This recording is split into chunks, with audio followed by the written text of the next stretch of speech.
नीला colour का पुष्प होता है। देखो आज छोटा है थोड़ा हमारे हाथ में, ये फूल का बेटा है, ठीक है, पूरा फूल नहीं है, ठीक है,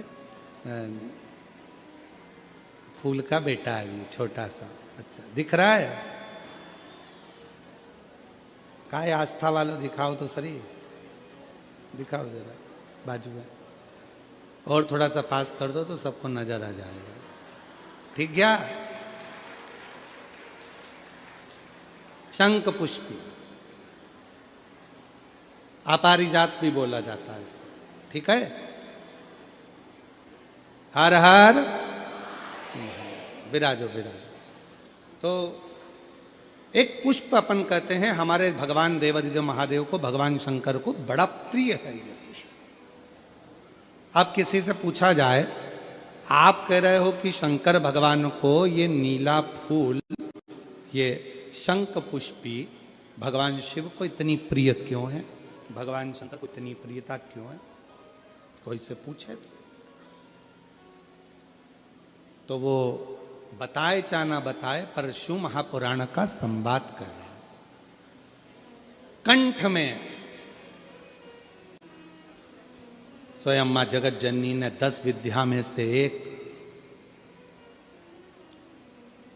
मां को याद किया, और मां तारा का एक स्वरूप मां सरस्वती के रूप में विराजमान हो गया। कंठ में रहने से विष की तपन के कारण, कंठ में रहने से विष की तपन के कारण उनका स्वरूप नीला पड़ गया। और जब उनका स्वरूप नीला पड़ गया तो भगवान देवादिदेव महादेव ने कहा, सुनो पार्वती, संसार के लोग, भूमंडल में रहने वाला यदि कोई भी मानव जिसकी विवेकता, बुद्धि, विचार, सोच, ज्ञान थोड़ा सा भी अगर उसमें कम है तो वो नील सरस्वती का यदि आवाहन करे, मां नील सरस्वती स्तोत्र का पाठ करे, मां नील सरस्वती की स्मरण करे, तो उसकी विवेक, उसकी बुद्धि तीव्र होती है, श्रेष्ठ होती है। और सुनो पार्वती, यदि मान लो कोई नील सरस्वती का स्तोत्र का पाठ नहीं कर पाए, आराधना नहीं कर पाए, साधना नहीं कर पाए, स्मरण ना कर पाए, अगर कोई बच्चा एक शंख पुष्पी पुष्प को समर्पित कर कर जलाधारी पर, और 1 लोटा जल यदि वो समर्पित करता है और उस जल का आचमन कोई बच्चा नित्य प्रति करता है, तो वो बच्चा धीरे धीरे विद्वत्ता धारण करता ही जाता है। जो याद करता है वो भूलता नहीं। ये मां नील सरस्वती की कथा है। 2 सरस्वती का दर्शन आपको और हमको होता है, 2 सरस्वती का स्मरण आप और हम करते हैं। एक सरस्वती जो स्वयं श्वेत वस्त्र धारण करी है, हंस पर बैठी हैं और बड़े आनंद के साथ में मां सरस्वती का सुंदर स्वरूप है। पर एक सरस्वती ऐसी हैं जो नीला उनका स्वरूप है, और नील सरस्वती के रूप में उनकी पूजन होती है। मां नील सरस्वती। महाराज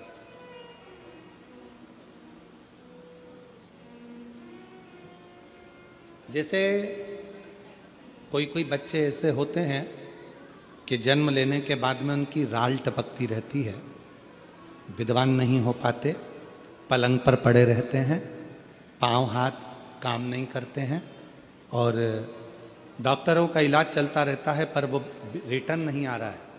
ये इनको बढ़ाओ ना। बच्चों की मुख से राल टपकती रहती है, विद्वत्ता नहीं रहती, माइंड थोड़ा सा कमजोर होता है, और शरीर भी उनका थोड़ा शिथिल रहता है शरीर। तो कई लोग कह देते हैं कि ये बच्चा थोड़ा जल्दी जन्म ले लिया इसलिए ऐसा हो गया, प्रीमेच्योर हो गया, ऐसा हो गया, वैसा हो गया। दवाइयाँ भी चलती हैं, इलाज भी चलता है, पर उसका कोई लाभ नहीं मिल पाता, और वो बच्चा पलंग पर पड़ा रहता है, राल टपकती रहती है, बुद्धि काम नहीं करती। छोटे छोटे भले वो 20 साल का हो गया, पर 8-10 साल के बच्चों जैसी उसमें विवेकता होती है, बुद्धि होती है। मेरा निवेदन है उन माताओं से, थोड़ी मेहनत आपको करना पड़ेगी उस बच्चे के लिए। अष्टमी, नवमी और चतुर्दशी 3 तिथियां पकड़ कर रखना। कौन कौन सी? जम के बोलो। अष्टमी, नवमी, चतुर्दशी। ये 3 तिथियां ऐसी हैं, चतुर्दशी अमावस्या की भी और चतुर्दशी पूर्णिमा की।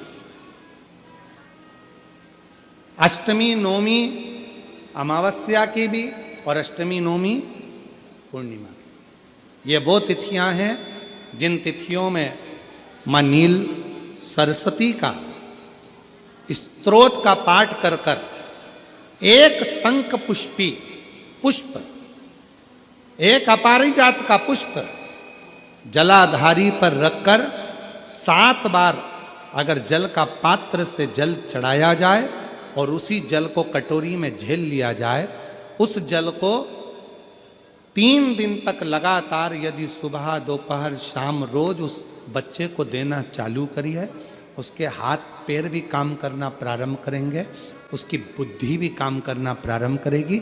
जो वो पलंग पर पड़े पड़े राल टपकाता रहता है, उसको लोग कहते हैं कि 18 साल का हो गया और दिमाग केवल 10 साल का है, 5 साल का है, उसमें धीरे धीरे बुद्धि प्रबल होना प्रारंभ हो जाएगी और वो भी एक दिन कार्य करना प्रारंभ कर देगा। जिसको प्रीमेच्योर बच्चे भी कहते हैं। लोग कहते हैं ये बच्चा जल्दी हो गया था, ये बच्चा बीमार पड़ गया था, बचपन में इसको कोई इंजेक्शन ऐसा लग गया था, बचपन में ऐसा हो गया था, बचपन में वैसा हो गया था, गर्भाशय का जल उसके मुख में चले गया था, तो ये बच्चे की ऐसी गति हो रही है। उस बच्चे के लिए अगर आपके आसपास के क्षेत्र में भी कोई बच्चा ऐसा है तो उसको मां नील सरस्वती का स्मरण जरूर कराएं।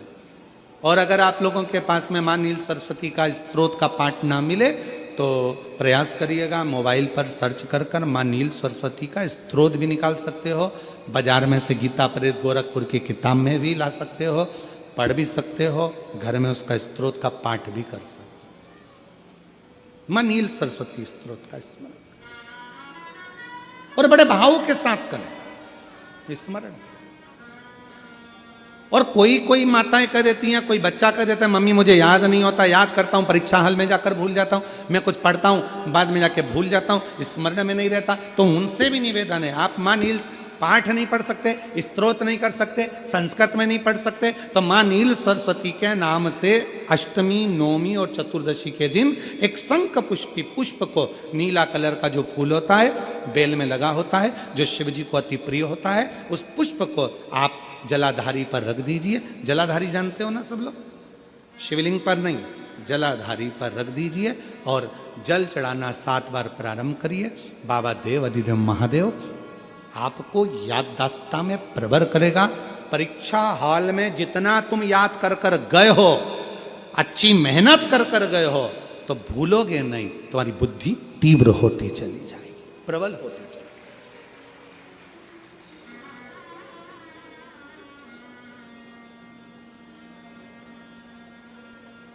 आजकल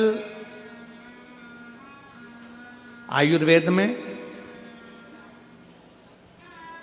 आप लोग अगर आयुर्वेदिक दवाइयाँ लेते होंगे, आयुर्वेद वालों के पास यदि जाते होंगे, तो वो भी अगर बच्चा पढ़ने में कमज़ोर है, बुद्धि से कमज़ोर है, तो उसको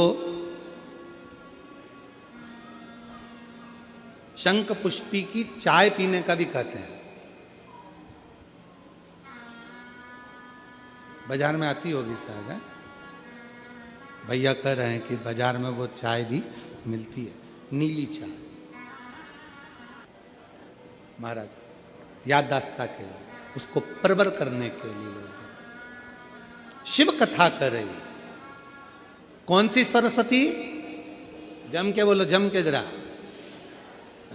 पूरा तो नाम बोलो, मां नील सरस्वती। तुमने डायरेक्ट कह दिया नील सरस्वती। मां कौन लगाएगा? मां है ना अपनी, तो उसका संबोधन पूरा होना चाहिए। कौन सी सरस्वती? मां नील सरस्वती का स्मरण सुख देगा, आनंद देगा।